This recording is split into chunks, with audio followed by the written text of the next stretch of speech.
Good evening, everyone. Welcome to this kind of impromptu live stream. I'm joined by Marcus tonight. Marcus, how are you this evening? Doing good, Bill. Doing good. Awesome. Ron is getting ready to be on Coast to Coast Drones at 8:30 p.m. Eastern. So make sure you all get over there to watch because Bill puts on a good show. And my understanding, John Coopy's not going to be available tonight. So Ron's kind of gonna pick up the pace for Bill. So make sure you guys go over and support them. Bill comes over. He's on our show, is in the chat, and he's involved. So go over and support Bill. Got a couple things that I wanted to answer for you guys. Now, and I've been getting a lot of questions. And one of the questions I've gotten a lot of, and I actually had to ping DJI Support to get some help, was where are the smartphones that will be available, be compatible with the Mavic Air 2. Well, let's go ahead. I'm going to go ahead and share my screen. I got the answer, and it was kind of hidden. And, that's one of these things that it kind of surprised me where it ended up being. I mean, it was just kind of, it was right under our noses. Now, you can see right here. Now, this is on the downloads page. Now, it has the apps downloads, but then under here, it has supported devices, okay? So you click on it under the iOS version, and it gives you the list of all the iOS supported devices, and then get it on Google Play or download for Android, and it gives you the list for the supported devices for Android right here. So, and there's a link down in the description. This was kind of hidden, Marcus. I really didn't see this at all. Did you? No, if you hadn't have found that, I would never have known that. But yeah, I had to, like I said, I had to ping DJI Support to get this. And it really was, I was surprised. I was like, it's not out there. And they said, well, yeah, it is. And they told me, they directed me. So again, there's a link down here in the description for it. I hate to admit it, Bill. What's that? But I'm a little bit spoiled. Why? Using an iOS device, I always just assume that it's going to work with it. Yeah, you're right. Well, here's a surprise for me, okay? Now, I'm looking here. It has Galaxy S10, S10 Plus, S10, and then it says Note 9. It doesn't say Note 10, and that's my phone on here, okay? But I'll make a bet it'll work with a Note 10. I don't have any problem with that. But my saving grace is over here because I'm sure it won't. See, one thing that they don't do, and I want to let everybody know this, they don't list the iPads on here, but I can, I'll make a bet it's going to work on, like an iPad Mini 4 or above. Most of the iPads, I think, as long as you have the correct iOS version, I think you'll be okay. Come to the dark side, Bill. Yeah, I know. Well, I'm 50% in the dark side, Marcus. I got my, and I'll tell you what, this bad boy, okay, my iPad Mini 4, you're gonna have to pry my cold dead hands off this thing, okay? This thing is, well, it's paid for, which is another thing, which is good, and I got it. It's very reliable. It really has been a workhorse for me, and it's so convenient. It comes in really, really handy. All right, now for the next point, and I'm going to go ahead and stop sharing for a second here. One of the things that's new and different about the Mavic Air 2 is it only has one IMU. And I can't tell you, I got a countless number of questions about it. People were asking me, Bill, it only has one IMU. Why does it only have one IMU? And I'm like, well, you know what? This is something I have to ask DJI. And my guess off the top was it's improved, okay? So let's go ahead, and I'm going to go ahead and I actually pinged DJI Support, and I got an answer from them. So I'm going to go ahead and share my screen here.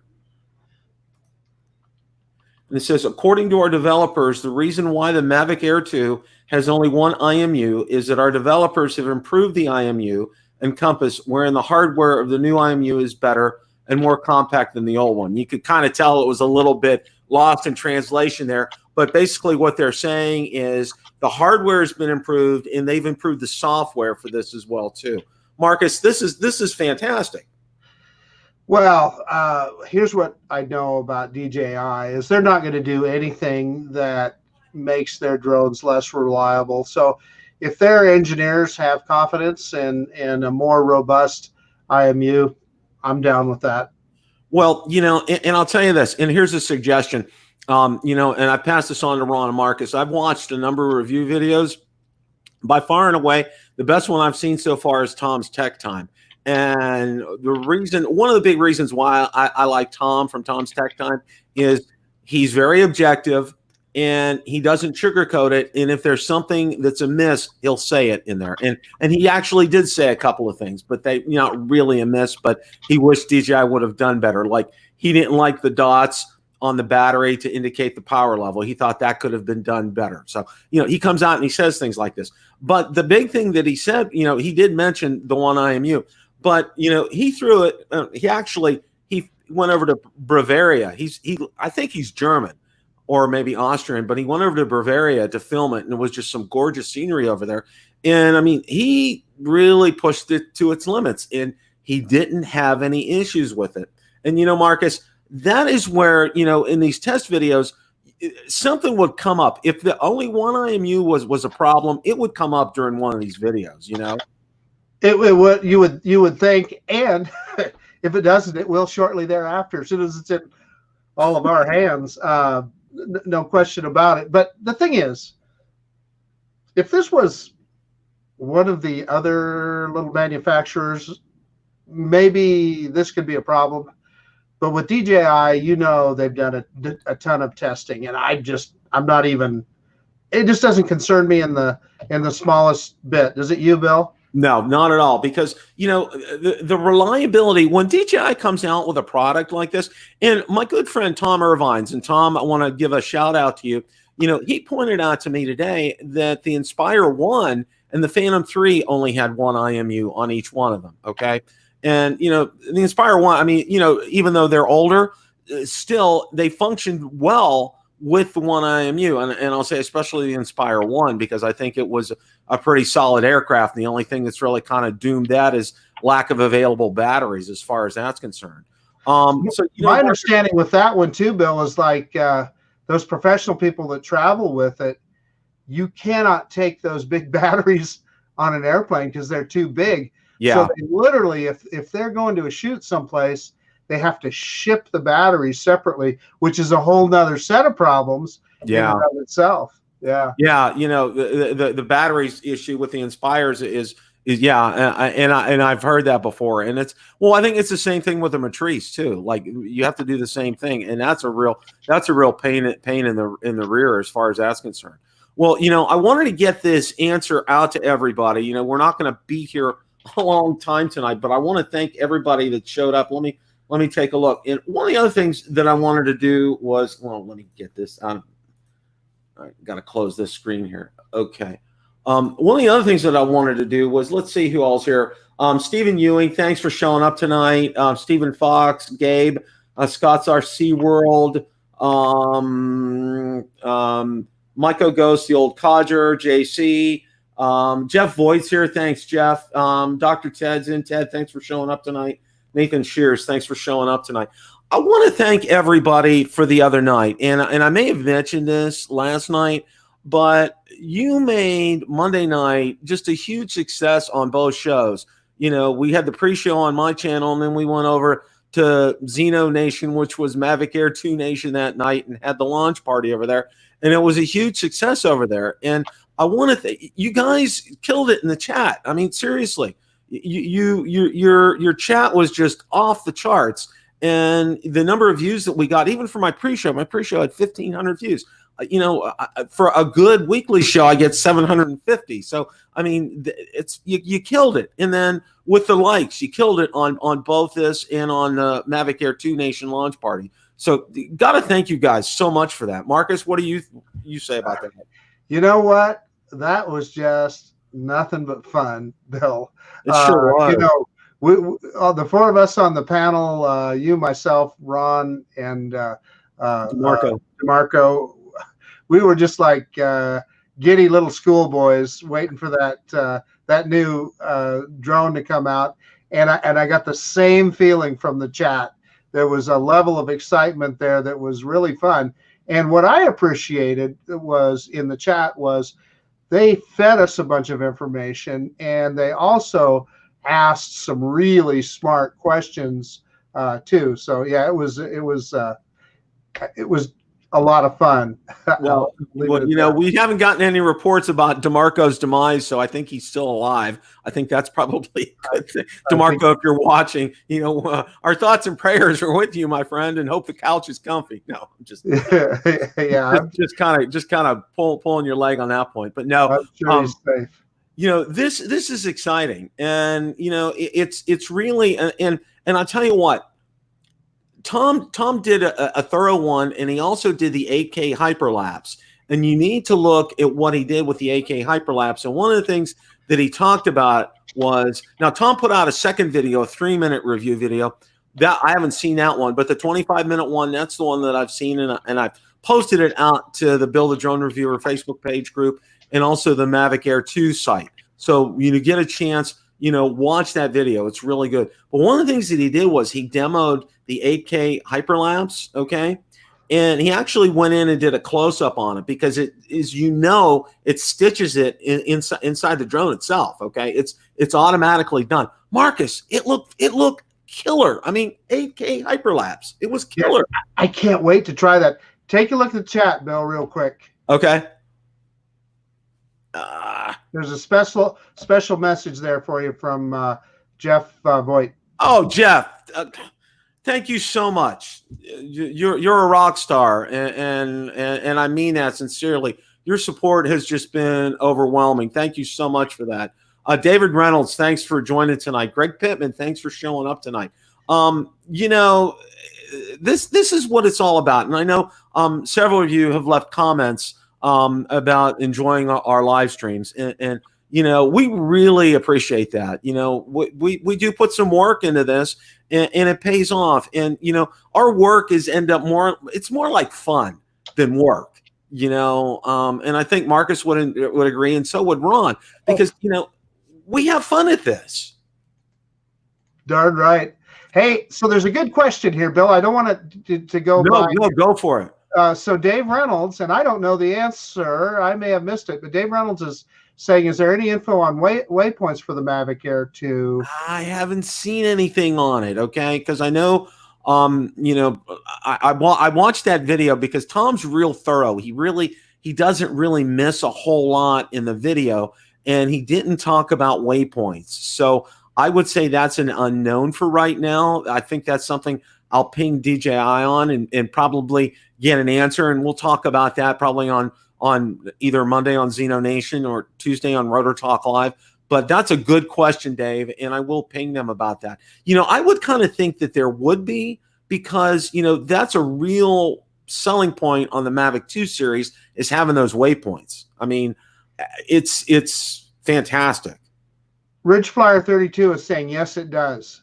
So there again, our chat's coming to the rescue. Yeah, the chat's coming to the rescue. Thank you, Ridgeflyer. That was great. I mean, you know, finding this kind of stuff out. I mean, you know, that's what you guys, you know, it's a great partnership. You know, we wish we could have all of you on and engaged with us here, but you really are in a way in the chat. So, you know, thank you guys so much. Bill, now, correct me if I'm wrong, isn't that new version of Zoom, you can have like 50 people on at the same time? You probably could, yeah.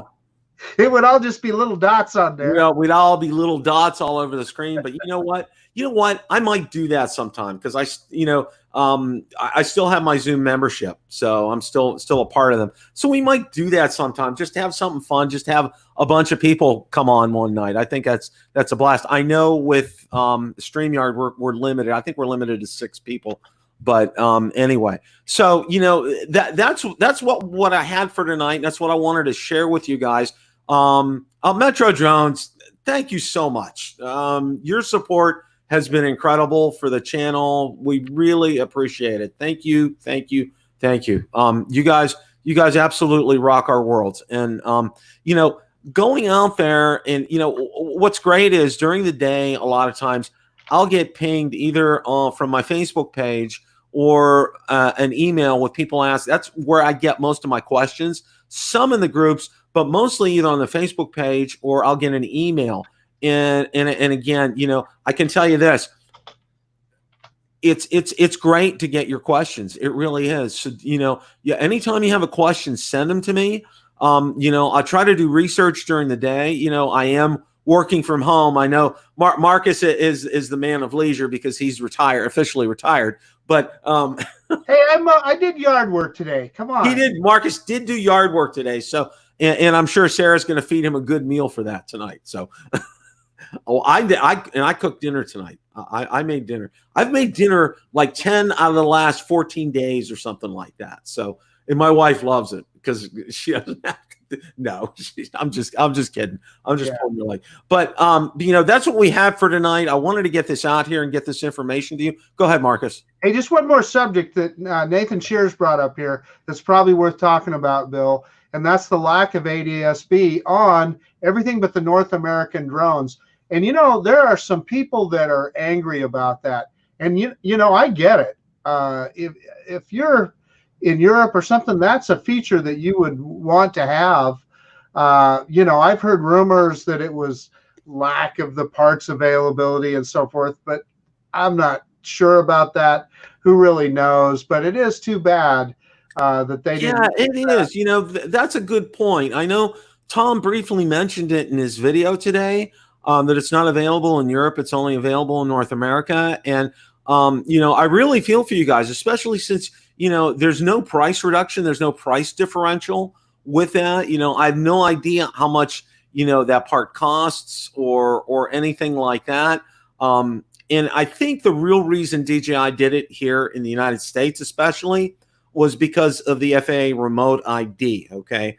They wanted to maybe get a little bit of ahead of the curve and show to the FAA that we have something in place that will work, okay? Let's try to leverage this technology that we already have instead of going out there and spending boatloads of money that we really can't afford to right now with COVID-19 and trying to recover from that.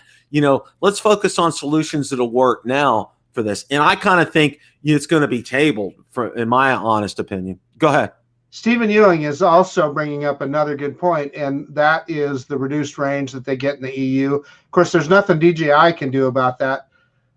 But, man, I get it. That would me out to have an artificially reduced range on your drone and power of the signal just because of a law. So, yeah, you know, there's probably not much anybody can do about that. Yeah, you know, and that has to do with, you know, I heard a lot of times, for example, you know, when they were trying to get the original Autel Evo certified for being able to use it over in the EU, one of the frequencies that it was on was frequency over there that was used by EMS in a lot of the countries over in the European Union, so they couldn't certify it on that frequency. So that's why they had to go to reduced frequency and it had a reduced range, if I'm not mistaken, because that was probably, you know, a couple of years old. But still, and I feel for you guys, Stephen. I mean, and I know I talked to my friend Ian down in Southeast England, and, you know, he's the same way, although, you know,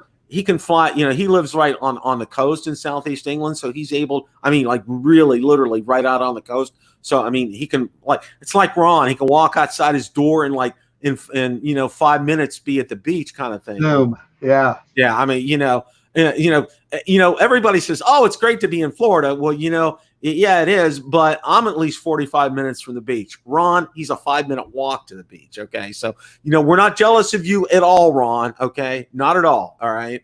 You know, now listen, Bill, I hear you, but I want you to make sure you understand that not all of us have a lake in our backyard either. That's true. That's very true. You know, and have these gorgeous sunsets back there. You know, that kind of guys. I want to thank you guys for showing up impromptu. DeMarco's here. DeMarco, you're alive. Okay. Yeah, I don't think it is, DeMarco. You hope the IMU choice is not one. I don't think it's going to be. I think it's more robust. I think they've, you know, realize, you know, this technology changes all the time, and DJI is not going to take a step backwards You know, I know because actually I posted this on Twitter as well too for DJI Support, and actually DJI Support on Facebook answered me before the one on Twitter did. But Sean Oz saw it and he goes, one step, 2 steps forward, you know, one step forward, 2 steps backwards. And I said, well, I'm going to wait till I get my answer from DJI, and we did, which is some good news here. So, any thoughts, Marcus, before we wrap things up here? Well, I'm looking at DeMarco's response there, and I take it by that she probably beat him pretty hard, but he lived through it. So that's good. DeMarco, we're glad to hear from you. We know that you're alive. Okay, you probably have our email addresses. You can contact us on Messenger for emergencies. We're here for support. You know, if you need supplies or anything, let us know. You know, between Marcus, Ron, and I, you know, we'll get you taken care of. Not a problem.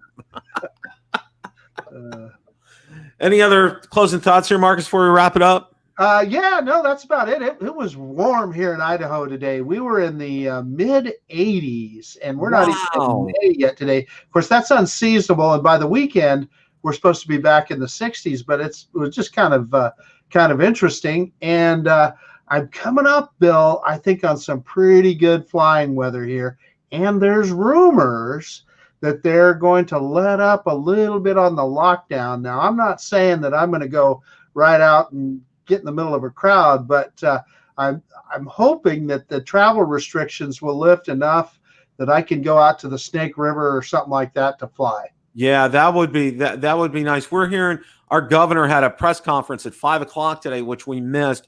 And we're going to kind of watch the video of it, but he's talking about how his step-by-step plan for getting back into things as well around here, which will be great. You know, that'll be great for a lot of us because, you know, for me, you know, it's like, you know, I have this gorgeous area to fly back there and I really can't do it right now. And it's kind of like, you know, I chew on my fingernails kind of a thing. You know, it's just frustrating. It just really is. But, you know, I want to do my duty. You know, I don't want to go out there, you know, and I still feel for like the first responders and those, you know, medical professionals and everything that are putting themselves on the line day in and day out. But it's good. We're getting more reports of good news. And, you know, also heard on the news tonight, they're getting ready to approve remdesivir as a treatment, which is fantastic. That is very encouraging. You know, it's so good, you know.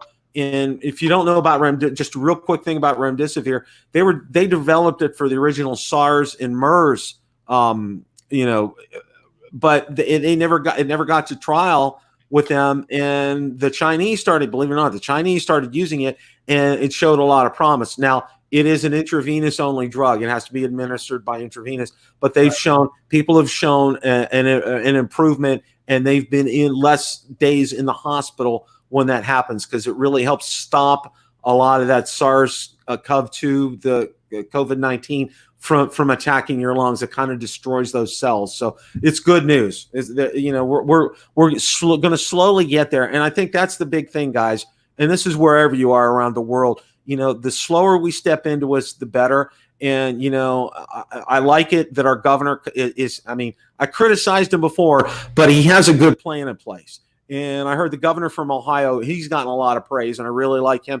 He's got a good plan in place too. So, you know, these governors most of them are taking a good step-by-step, phased-in approach to do things here. And if we do that, we'll all be okay. So, Marcus, thanks for joining me tonight.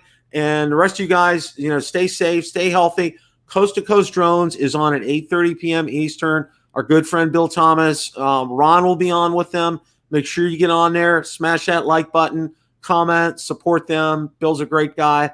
Until later, hope everybody has a great weekend coming up, and stay safe. Take care, everybody. Good night.